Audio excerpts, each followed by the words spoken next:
Channel lifestyle of ಮೇಘನ.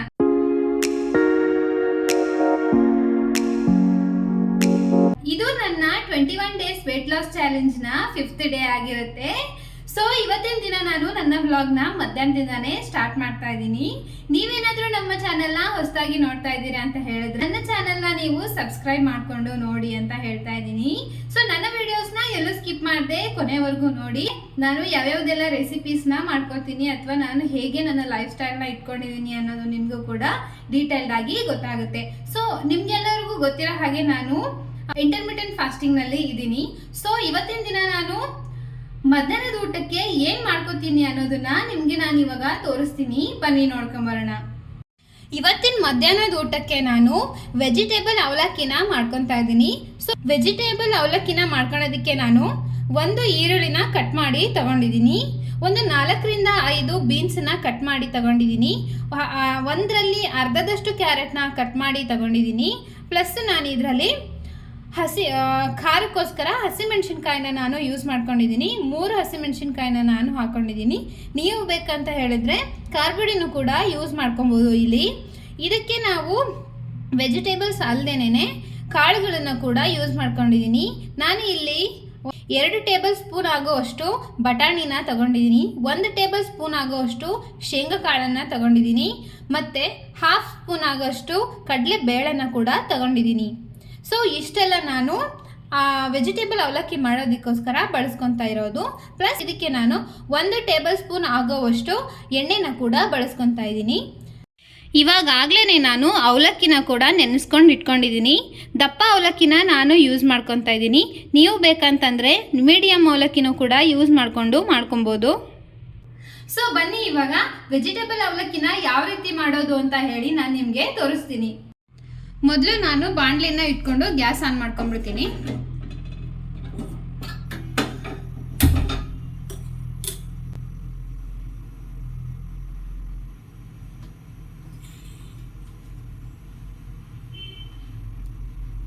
ಇವಾಗ ನಾನು 1 table spoon ಆಗೋವಷ್ಟು ಎಣ್ಣೆನ ಹಾಕೋತೀನಿ. ಜಾಸ್ತಿ ಎಣ್ಣೆನ ಬಳಸ್ಕೊಳೋದಕ್ಕೆ ಹೋಗಬೇಡಿ. ನಾವು ವೆಯ್ಟ್ ಲಾಸ್ ಜರ್ನಿನಲ್ಲಿ ಇರೋದ್ರಿಂದ ಸ್ವಲ್ಪ ಎಣ್ಣೆನ ಕಡಿಮೆ ಬಳಸ್ಕೊಂಡ್ರೆ ತುಂಬ ಒಳ್ಳೆಯದಾಗುತ್ತೆ.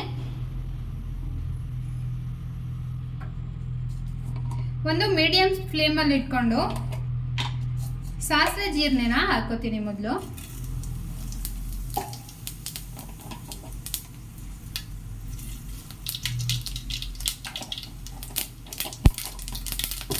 ಸಾಸಿವೆ ಜೀರಿಗೆ ಸ್ವಲ್ಪ ಚಟಪಟ ಅಂದಮೇಲೆ ಶೇಂಗಾ ಕಾಳನ್ನು ಹಾಕೊತೀನಿ.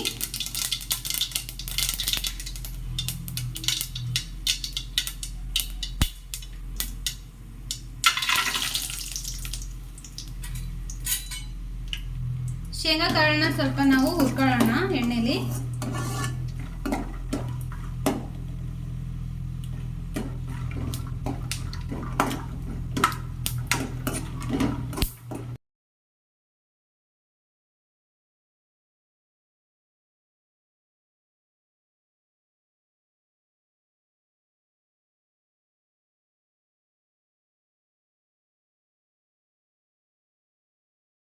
ನಾನು ಕಡಲೆಬೇಳೆನ ಹಾಕೊಂತೀನಿ.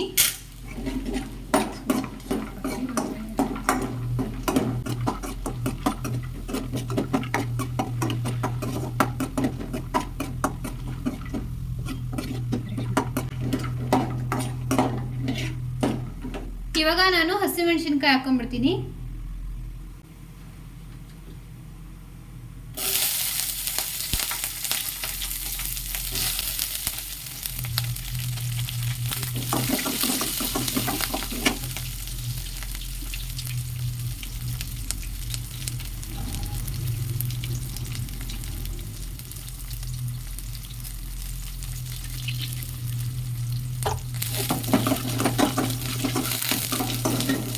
ಇವಾಗ ನಾನು ಈರುಳ್ಳಿನ ಕೂಡ ಹಾಕೊಂಡ್ಬಿಡ್ತೀನಿ.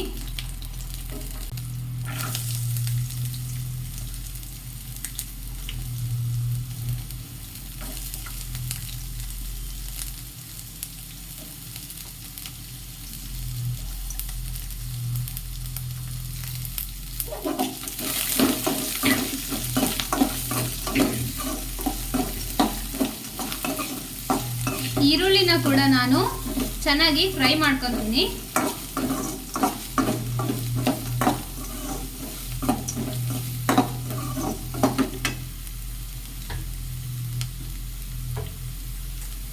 ನಾನು ಕಟ್ ಮಾಡಿ ಇಟ್ಕೊಂಡಿದ್ದಂತಹ ಬೀನ್ಸ್ ಮತ್ತೆ ಕ್ಯಾರೆಟ್ ಮತ್ತೆ ಬಟಾಣಿ ಏನಿತ್ತು ಅದನ್ನ ಎಲ್ಲ ಹಾಕೊಂತ ಇದ್ದೀನಿ.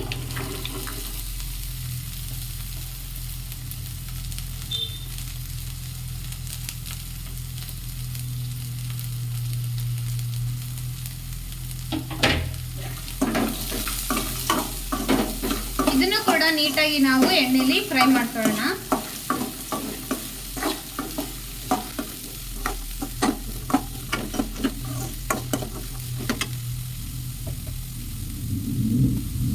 ಇದಕ್ಕೆ ನಾವು ಇವಾಗ ಉಪ್ಪು ಹಾಕೋಣ.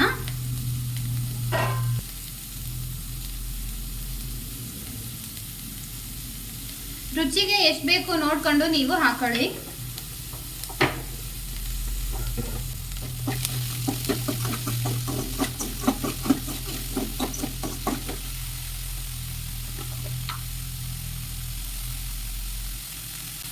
ಒಂದು 1/4 ಚಿಟಿಕೆ ಅಷ್ಟು ಅರಿಶಿನ ಪುಡಿನ ಹಾಕೊಂತ ಇದ್ದೀನಿ ನಾನು.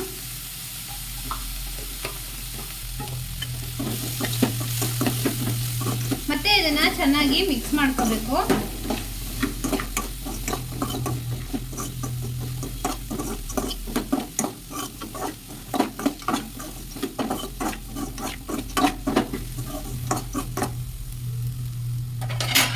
ಇದನ್ನ ಒಂದು 5 ನಿಮಿಷ ಮುಚ್ಚಿ ಬೇಯಿಸ್ಕೊಳ್ಳೋಣ. ಇದನ್ನ ಬೇಯಿಸ್ಕೊಳ್ಳೋವಾಗ ನಾವು ಲೋ ಫ್ಲೇಮ್ ನಲ್ಲಿ ಇಟ್ಟು ಬೇಯಿಸ್ಕೋಬೇಕು, ಇಲ್ಲ ಅಂತ ಹೇಳಿದ್ರೆ ತರಕಾರಿ ಎಲ್ಲ ಸುಟ್ಟೋಗ್ಬಿಡುತ್ತೆ.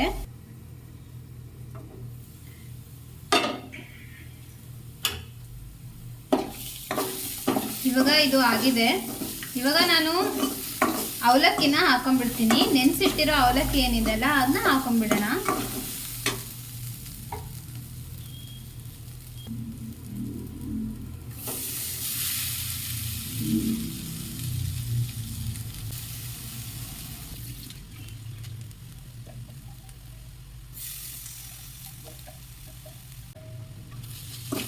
ಇದನ್ನ ನಾವಿವಾಗ ನೀಟಾಗಿ ಎಲ್ಲ ಕಡೆ ಹತ್ತೋ ಹಾಗೆ ಒಗ್ಗರಣೆ ನೀಟಾಗಿ ಮಿಕ್ಸ್ ಮಾಡ್ಕೊಳ್ಳೋಣ. ಈ ಒಂದು ಅವಲಕ್ಕಿನ ಮಾಡ್ಕೊಳ್ಳೋದು ತುಂಬ ಸುಲಭವಾಗಿ ನಾವು ಮಾಡ್ಕೊಂಡ್ಬಿಡ್ಬೋದು, ತುಂಬಾ ಈಸಿಯಾಗಿ ಮಾಡ್ಕೊಂಡ್ಬಿಡ್ಬೋದು.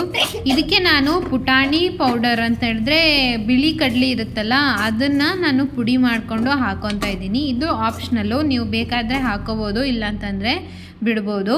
ಸೊ ನೋಡಿ, ಇವಾಗ ಅವಲಕ್ಕಿ ಪೂರ್ತಿ ರೆಡಿಯಾಗಿದೆ. ಇವಾಗ ಇದನ್ನು ನೀವು ತಿನ್ಬೋದು. ಸೊ ಇದನ್ನು ಒಂದು ಸ್ವಲ್ಪ ಹೊತ್ತು ನಾನು ಬಿಸಿ ಮಾಡಿ ತಗೊತೀನಿ. ಇವತ್ತಿನ ಮಧ್ಯಾಹ್ನದ ಊಟಕ್ಕೆ ನಾನು ವೆಜಿಟೇಬಲ್ ಪೋಹ ಅಥವಾ ಅವಲಕ್ಕಿನ ತಗೊಂಡಿದ್ದೀನಿ. ಅದರ ಮೇಲೆ ನಾನು ಕಾಯಿ ತುರಿನ ಸ್ವಲ್ಪ ತಗೊಂಡಿದ್ದೀನಿ, ಸ್ಯಾಲಡ್ಡು ತಗೊಂಡಿದ್ದೀನಿ, ಸೌತೆಕಾಯಿ ತಗೊಂಡಿದ್ದೀನಿ, ಮೊಸರನ್ನ ಕೂಡ ತಗೊಂಡಿದ್ದೀನಿ. ಇದು ಬಂದು ನನ್ನ ರಾತ್ರಿ ಡಿನ್ನರ್ಗೆ ತಗೊಂಡಿರುವಂಥದ್ದು. ಚಪಾತಿ ತಗೊಂಡಿದ್ದೀನಿ, ಸ್ಯಾಲೆಡ್ ತಗೊಂಡಿದ್ದೀನಿ, ಮತ್ತು ಬೀಟ್ರೂಟ್ ಪಲ್ಯನೂ ಕೂಡ ತಗೊಂಡಿದ್ದೀನಿ. ಇಲ್ಲಿ ನಾವು ಹೊರಗಡೆ ಹೋಗ್ತಾ ಇದ್ದೀವಿ. ಯಾಕಪ್ಪ ಅಂತ ಹೇಳಿದ್ರೆ ನಮ್ಮ ಹಸ್ಬೆಂಡ್ ಅವರ ಫ್ರೆಂಡು ಗಾಡಿ ತಗೊತಾ ಇದ್ರು, ಬೈಕ್ ತಗೊತಾ ಇದ್ರು. ಸೊ ಅದು ಗಾಡಿ ಡೆಲಿವರಿ ಇತ್ತು ಇವತ್ತು. ಸೊ ಅದಕ್ಕೆ ನಾವು ಎಲ್ಲರೂ ಹೋಗಿದ್ವಿ ಗಾಡಿ ಡೆಲಿವರಿಗೋಸ್ಕರ.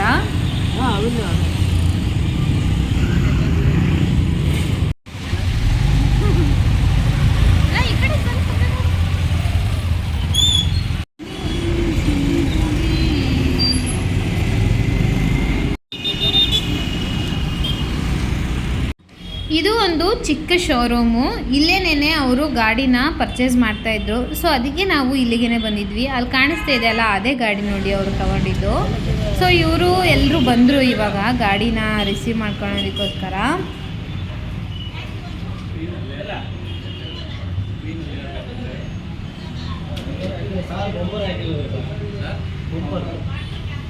ಬಂಪರ್ ಸ್ಟಾಕ್ ಇಲ್ಲ ಸರ್.